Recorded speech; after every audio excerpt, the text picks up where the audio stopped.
guys, unboxing ta og carburetor sa para itaod na to sa YTX. Order niya gyapon ko throttle cable Shopee. Dayon carb. Muna atong itaod sa YTX. Pero alright. No? Muna itaod na ko ron para mawala ang purot-purot. Atong sulayan kung wala na ba di purot-purot ang kuan. Alright. Ito na nang itaod. Kung ano rin siya kaning try and errors. Throttle cable. Isa de. Itaod lang nila ano. Wala. Dayon. First time pa ko nagtaod ani pero basin dahil eksakto ni. Dire dahil spring. Dahil spring. Kailangan spring na sulod para sulodin mo dire. Sulayan na to ni kay kung error ni siya, balik ta sa quad. Choke mo niyo. Muna yung supply sa gas. Bluko lang na to daan. Sabi. Nakatada sa piston type nga carb. Ikaw may mag-control sa piston kada bira nimo.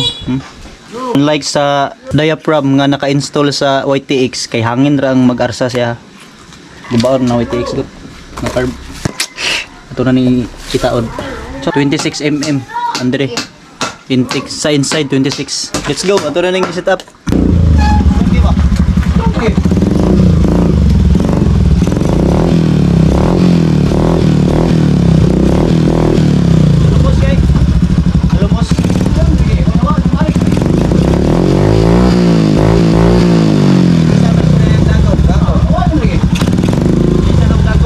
Halo na to daan ang kuan ang mga cover kay para hinlo ang atong pagtrabaho ba. Try ang carburetor sa diaphragm type. Tanggalo na nato daan ang kuan ang iyang manifold driver is ibalik ra ni nato kay wala man ta kapalit. Okay ay.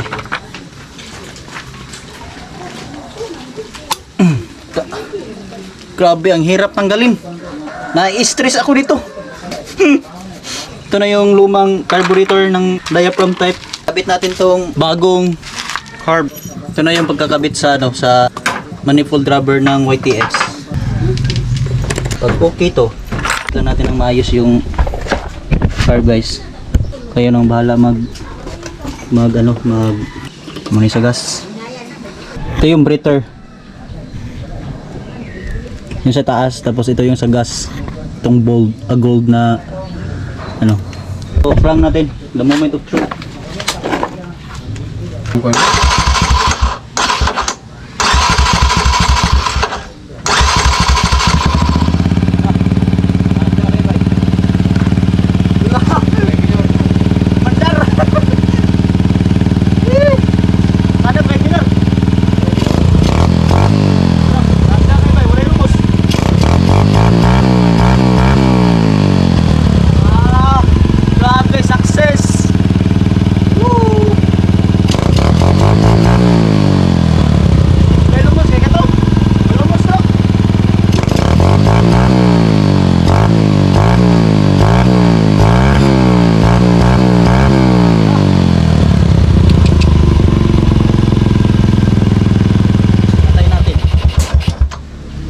Atong i-plaster ang cable. Ang pula man mo pagitaod. Pag okay na, plaster dayon. Kusga na kay ni ba? Di na mo lumos.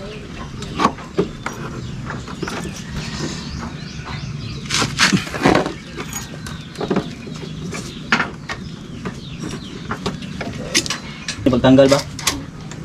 Ugo hinay kay pa ngayon di pull na.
guys, sobrang sulit yung carburetor na nabili natin. Grabe, nawala yung hagok niya, yung parang nalulunod, nawala na.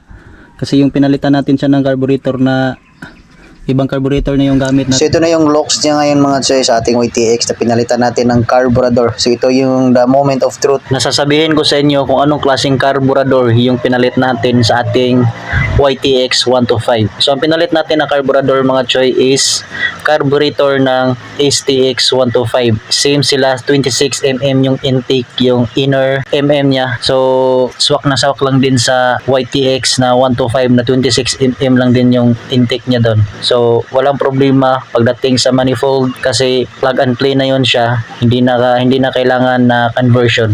Ang problema lang doon mga choy is yung throttle cable pagdating sa ating hand grip pagpiga natin, doon yung may konting conversion kasi hindi siya swak sa YTX yung pang STX. So may conversion lang din ginawa, may kasali naman na bracket. So kayo na yung bahala maglagay doon para maging stable siya at hindi magwa-wild yung ating motor.